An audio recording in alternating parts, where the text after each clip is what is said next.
안녕하세요. 반갑습니다. 반박시 님 의견이 맞음의 신광섭입니다. 자, 이 채널에서 얘기하는 부분들은요, 제 개인적인 의견과 정확적인 리서치 결과를 통해서 팩트 체크를 하되 놓치는 부분에 있어서는 여러분들이 의견을 반박할 시에 여러분들의 의견이 맞을 수 있다는 점도 참고하시면 좋을 것 같습니다. 자, 오늘 준비한 내용은요, 바로 주말에 좀 깜짝 놀랄 만한 소식이 나왔는데 결국은 베네수엘라의 마두로와 트럼프 대통령이 정말 3, 4개월 정도 계속해서 말로 공방전을 펼쳤는데 결국 지금 화면에 보다시피 트럼프 대통령이 이겼죠. 마두로 대통령이 생포되는 아주 놀랄만한 주말에 이슈가 있었기 때문에 이와 관련된 부분들 좀 분석을 좀 해볼 수 있도록 하겠고요. 그리고 제가 사실 이 2시간도 안 되는 상황에서 미국의 이 특수부대를 투입함으로써 마두로 대통령이 이 지키고 있는 경호원들도 80명 정도가 사살됐다고 합니다. 이와 관련된 부분들을 따져봤을 때 글로벌 주식의 대표주자인 팔란티어 테크놀로지의 엄청난 힘을 다시 한번 느꼈다라고 좀 보시면 좋은데요. 자, 화면 보면서 말씀 한번 드려볼 수 있도록 할게요. 자, 일단은요, 거의 2시간 넘는 시간 만에 어느 정도 이 개전 이후에 2시간 넘는 시간, 정확하게는 148분이죠. 148분 동안에 이 모든 일이 일어났고요. 그리고 이 2시간 넘는 상황, 2시간 정도 반 정도 되는 것 같습니다. 이때 이제 모든 걸 다 끝내는 바로 오퍼레이션 앱솔루트 리설브 작전이 종결됐다라고 좀 보고 있는데, 뭐 아시다시피 첫 번째는 당연히 선제 타격을 통해서, 미사일 타격을 통해서 방공망을 무력화하고, 그리고 나서 뭐 델타포스 특수 1티어 부대죠. 이 특수부대가 대통령궁으로 지금 급습이 나오고 있지만은 그 옆에 있는 은신처라고 좀 보고 있습니다. 마두로 대통령 내외를 체포했고 실질적으로 현장에 있었던 베네수엘라 국방부 장관은 사살됐다는 소식이 나왔고요. 그리고 실제로 국외로 압송까지 베네수엘라의 이 방공망을 벗어나는 지역까지 총 148분이 걸린 이 엄청난 작전이 지금 전 세계적으로 화두가 되고 있습니다. 자, 이와 관련된 부분들에서 브리핑 내용들에 대한 제포의 요약을 좀 해보면요. 미국의 델타포스 1티어라고 계속 말씀드리고 있죠. 카라카스에서 마두로 대통령을 전격적으로 체포했죠. 물론 이제 마약 범죄 혐의도 있고 여러 가지 측면에서 제재도 가했던 부분들이 없지 않아 있는데 이 상황에서 미군 사상자는요. 단 한 명도 없었다라고 평가를 하고 있고요. 트럼프 대통령은 그 이후에 기자회견을 했죠. TV를 통해서 나는 마치 쇼 프로그램을 보는 것처럼 재밌게 이 장면을 지켜봤다라고 했는데 어쨌든 지금 뭐 에너지 주권 관련된 부분들로 따져봤을 때 이 베네수엘라가 거의 전 세계 석유 매장량이 30%가 넘는 비중을 갖고 있기 때문에 이와 관련된 에너지 주권의 시대를 맞아서 트럼프 대통령이 어느 정도 이 작전을 독단적으로 의회 통보도 없이 단행했다라고 좀 볼 수 있는데요. 국제사회에서는 뭐 아시다시피 브라질, 러시아 등 주권을 침해했다. 빨리 마두로 대통령을 풀어줘야 된다. 라는 의견도 좀 나오고 있죠. 뭐 여러 가지 측면에서 뭐 재외 이 동포들이죠. 베네수엘라에서 이 독재를 벗어난 이런 베네수엘라 재외 동포들은 거의 뭐 축제 분위기라고도 합니다. 뭐 어찌됐든 간에 이와 관련된 부분을 좀 따져봤을 때 사실 유가에 대한 부분들이 좀 튈 거다 뭐 이런 얘기들이 있었는데 실적으로는 그렇게 많이 튀는 경우도 발생하지 않고요. 국내 증시도 그렇고 전반적인 미국 증시도 안정적인 흐름들을 보여주고 있습니다. 자, 그러면 베네수엘라 마두로 체포 다음에는 과연 또 어떻게 전개될지를 한번 봐야 되는데요. 자, 보시겠습니다. 자, 마두로 이 부통령이 지금 이 베네수엘라 2인자죠. 델시 로드리게스.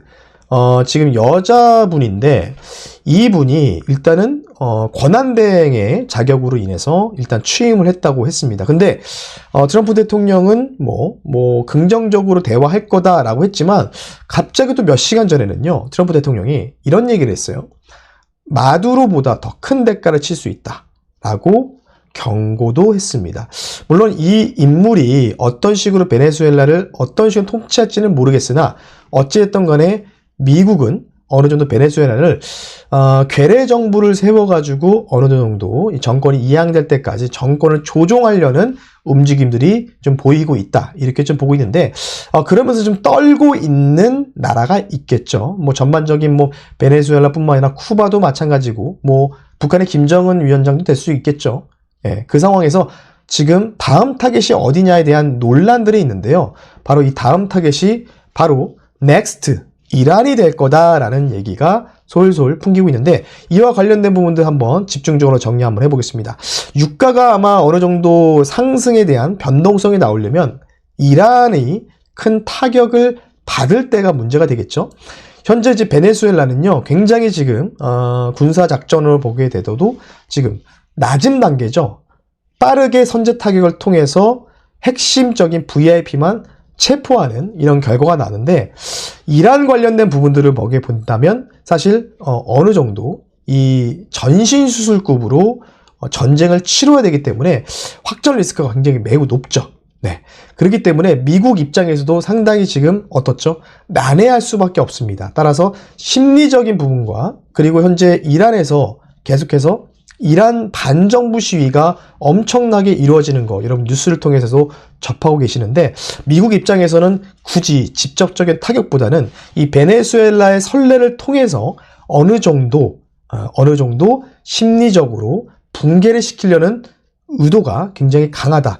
아마 이란의 반정부 시위가 제 개인적인 생각으로는 어느 정도 성공하면서 이란의 이런 고위층들이 어느 정도 물러설 가능성들이 좀 있지 않을까 싶기 때문에, 이번 베네수엘라 사태로 이란 쪽에 대해 중동발 관련된 부분들도 어느 정도 기류가 많이 바뀔 것으로 좀 보이고 있기 때문에 이와 관련된 부분들 여러분들이 한번 참고하시면 좋을 것 같고요. 자, 여기에서 가장 주목해야 되는 부분들이요, 바로 팔란티어의 힘이라고 있는데, 공식적으로는 현재 헤그세스 미국 전쟁부 장관은 팔란티어에 대해서 언급을 하지 않았습니다. 하지만 이에 대한 종합적인 내용들을 살펴봤을 때 팔란티어 테크놀로지가 어느 정도 일정 부분 개입했다고 볼 수가 있는데요. 바로 HVT, 바로 고담 기술이라고 하죠. 고가치 표적 작전이 현대전에서 굉장히 매우 중요한 요소인데요. 자, 첫 번째, 표적을 확정하고 이와 관련된 실시간 데이터를 확보하는 거죠. 그리고 나서 그 주변의 환경들을 어느 정도 패턴들을 정밀적으로 파악하면서 데이터를 계속 쌓는 겁니다. 이런 상황에서 위성이라든지 드론, 그리고 휴민트 같은 이런 다중 센서, 휴민트는 결국은 이제 스파이 같은 존재들이겠죠. 전반적인 인력까지 동원해서 이 3중으로 정보를 유학하는 부분이라고 좀 보면 될 것 같고요. 이런 부분들을요, 초 단위로 실시간으로 정보가 업데이트되면서 지휘통제실에서 어느 정도 통제할 수 있는 상황판이 실시간으로 마련되고 있다는 거죠. 그리고 이 상황을 통해서 이번 마두로 작전, 마두로 체포 작전에서도 법정으로 전환할 수 있는 증거도 면밀하게 어느 정도 카운팅을 할 수 있다는 뜻입니다. 여기에서 가장 주목해야 되는 부분들이 바로 팔란티어의 역할인데, 이 작정령 OS를 기반으로 해서 이 전반적으로 흩어져 있는 모든 3중 정보체를 다 더미들을 사슬 반향으로 모여서 꼬는 거죠. 꼬면서 지휘관이 누가 언제 어디에서 작전을 실행하고 좀 더 빠르게 선제적으로 타격을 할 수 있는지에 대한 의사결정 플랫폼을 얘기하는데, 아마 이 부분들이 어느 정도 부분적으로 저는 개입이 되지 않았나 싶습니다. 이와 관련돼서 좀 더 상세하게 팔란티어가 갖고 있는 솔루션을 활용해서 좀 보게 된다면 바로 이 4가지 포인트라고 좀 보면 있는데요. 이 팔란티어가 1단계, 2단계, 3단계, 4단계로 쭉 나눠져 있기 때문에 어느 정도 델타포스가 1티어 특수부대지만 최적의 진입 타이밍을 보여줄 수 있고, 그리고 지휘관이 승인할 수 있게 만들어냈던 부분이죠. 이번 이 마두로 대통령의 이 체포 작전에서 약 경호 인력이요, 한 100여 명 정도 됐었는데 이 중에서 거의 80명 넘는 인원이 사살되었다고 합니다. 그러면 이 경호 인력, 측근 경호 인력들도 어느 정도 동선을 파악하고 나서 이 델타포스 1티어 부대가 최적의 진입 타이밍을 보고 바로 작전을 펼쳐서 이 80명이 넘는 대규모 인원들을, 중대급 인원들을 사살하고, 그리고 마두로 대통령을 선제적으로 빠르게 체포하지 않았나 이런 생각이 들고 있는데 어쨌든 간에 이 링크를 통한 인물 그리고 차량 통신 간의 연결고리를 시각화하면서 VIP 동선에 대한 표적 주변 인물들까지 추적했다는 게 굉장히 대단한 일이겠죠.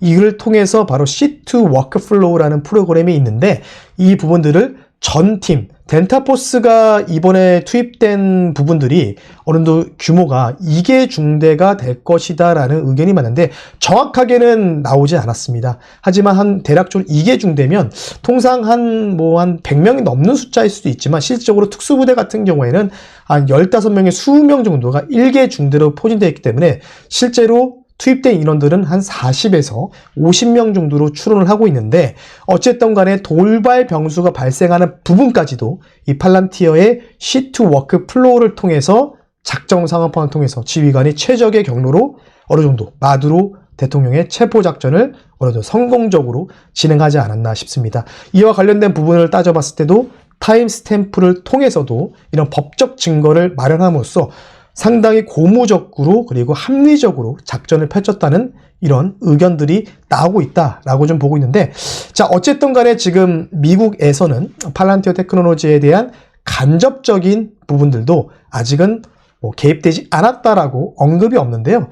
자 현재 미국의 국보부와 그리고 미국의 전쟁부는요 모두 작년부터 팔란티어와 대규모 계약을 체결하면서 팔란티어 플랫폼, 여러 플랫폼이 있는데 대표적으로는 이제 C2 플로어인 고단 플랫폼을 사용하고 있는데요. 이쪽으로 같이 부분적으로 개입하지 않았나 이런 생각이 들고 있습니다. 여기서 더 주목해야 되는 부분들이요. 이 베네수엘라의 마두로 대통령이 체포되고 나서 바로 이 팔란티어에서 다니고 있는 임직원 중에 한 명인 엘리아노 유네스라는 사람이 있는데 이 사람이 이런 트위터 X멘션을 올렸습니다. 초는 수십 년을 결정한다. 이런 내용들을 올렸는데요.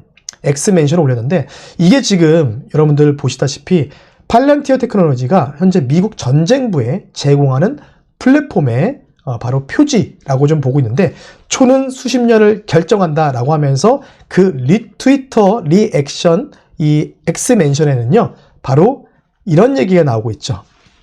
Now he final understand why Palantir. 예, 바로 지금 가장 떨고 있는 거, 이번 작전에서 가장 떨고 있는 이 생중계를 떨고 있는 사람 중에 한 명은 바로 마이클 버리가 될 것이다. 마이클 버리가 사실 엔비디아와 팔란티어 테크놀로지를 숏 포지션을 대거적으로 늘렸다라는 소식이 있는데 과연 이번 2시간 넘는 작전을 이 마이클 버리가 보았을 겁니다. 보면서 이 사람은 어떤 생각을 했을지 이 사람이 가장 떨고 있지 않을까라는 이 X멘션의 이 리트윗까지 제가 같이 좀 올려드렸는데요. 자 어찌됐든 간에 팔란티어 테크놀로지는 아직 정부에서 공식 개입은 아직 않았다라고 어떠한 코멘트가 나오지 않았지만 어느 정도 이제 2월 달에 팔란티어 테크놀로지가 2월 18일 날 실적 발표를 합니다. 이때 아마 간접적으로 이 컨퍼런스 콜에서 이번 마두로 체포 작전에서 팔란티어의 이런 플랫폼을 이용해서 진행이 됐다라는 소식이 나온다면 아마 팔란티어 테크놀로지는 신고가 연역을 다시 한번 만들 가능성이 있지 않을까 싶기 때문에 어느 정도 기대감으로 올라갈지 아니면은 재료가 노출된 상황에서 이 실적 발표에 어느 포인트를 기다릴지를 봐야 되겠지만 어찌됐든 간에 이번 마두로 대통령 체포 작전을 통해서 팔란티어 테크놀로지의 위상이 좀 더 높아지지 않았나 싶기 때문에요. 미국 주식 하시는 분들 팔란티어 테크놀로지 여러분들 관심 있게 지켜보시면 좋을 것 같습니다. 이상 단박씨 님 의견이 맞음에 신광석이었습니다. 감사합니다.